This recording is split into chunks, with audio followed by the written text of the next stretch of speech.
ಜಗತ್ತಿನಾದ್ಯಂತ ವಿಭಜಕ ಶಕ್ತಿಗಳ ಮೆರೆದಾಟ ಹೆಚ್ಚುತ್ತಿದೆ. ಜನರ ನಡುವೆ ಬಿಕ್ಕಟ್ಟು ಒಡಕು ಮೂಡಿಸುವ ಕನಿಷ್ಠ ಸಂಖ್ಯೆಯ ಜನರಿಂದಾಗಿ ಸಮಾಜದಲ್ಲಿ ಅಶಾಂತಿಯ ವಾತಾವರಣ ಮೂಡುವಂತಾಗಿದೆ. ಎಲ್ಲೆಡೆ ಕಾಡುತ್ತಿರುವ ಅಶಾಂತಿಯ ವಾತಾವರಣವನ್ನು ತೊಲಗಿಸುವಲ್ಲಿ ಜೆಸಿಐನಂತಹ ಅಂತಾರಾಷ್ಟ್ರೀಯ ಸಂಸ್ಥೆಗಳ ಮಾರ್ಗದರ್ಶನ ಅತಿ ಅಗತ್ಯವಾಗಿದ್ದು, ಜಾಗತಿಕ ಶಾಂತಿ ಮತ್ತು ಜಗತ್ತಿನ ಕಲ್ಯಾಣಕ್ಕಾಗಿ ಜೆಸಿಐ ಸಂಸ್ಥೆ ವಿಶೇಷ ಕೊಡುಗೆ ನೀಡುವಂತಾಗಲಿ ಎಂದು ಪುತ್ತಿಗೆ ಮಠಾಧೀಶರಾದ ಸುಗುಣೇಂದ್ರ ತೀರ್ಥ ಸ್ವಾಮೀಜಿ ಹೇಳಿದರು. ಕಾಪು ಪೇಟೆಯಲ್ಲಿ ಆಯೋಜಿಸಲಾಗಿದ್ದ ಕಾಪು ಜೆಸಿಐನ ರಜತ ವರ್ಷಾಚರಣೆಯ ಸಮಾರೋಪ ಮತ್ತು ಸಾಂಸ್ಕೃತಿಕ ಕಾರ್ಯಕ್ರಮ ರಜತ ಸಂಭ್ರಮ ಸಮಾರಂಭವನ್ನು ಉದ್ಘಾಟಿಸಿ ಅವರು ಮಾತನಾಡುತ್ತಿದ್ದರು.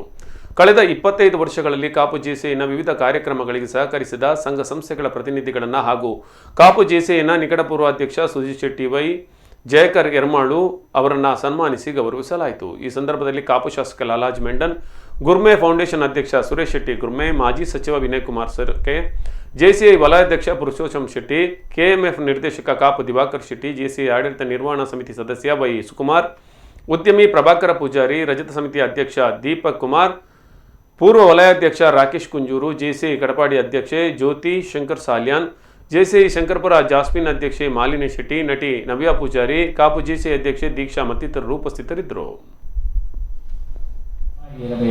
ಏಕಮನಸ್ಕರಾಗಿರಬೇಕು ಎಂಬಂತಹ ಈ ಒಂದು ತತ್ವವನ್ನು ನಾವು ಎಷ್ಟು ಇವತ್ತು ದುರದೃಷ್ಟವಶಾತ್ ಜಗತ್ತಿನಲ್ಲಿ ವಿಭಾಜಕ ಶಕ್ತಿಗಳು ಅವುಗಳು ಮೆರೆದಾಡ್ತವೆ. ಎಲ್ಲಾದರೂ ಒಡಕನ್ನು ಉಂಟು ಮಾಡುವುದಾದರೆ ಅದಕ್ಕೆ ಯಾರಾದರೂ ಒಡಕಿನ ಮಾತನ್ನು ಹೇಳಬೇಕಾಗಿಲ್ಲ, ಹೇಳಿದ್ದಾರೆ ಅಂತ ಹೇಳಿ ಅದನ್ನು ಆರೋಪ ಮಾಡಿಕೊಂಡು ಹೊಡೆಯುವುದು ಎಂಬುದರ ಬಗ್ಗೆ ದೊಡ್ಡ ಒಂದು ಪ್ರಯತ್ನಗಳು ನಡೀತಾ ಇದೆ.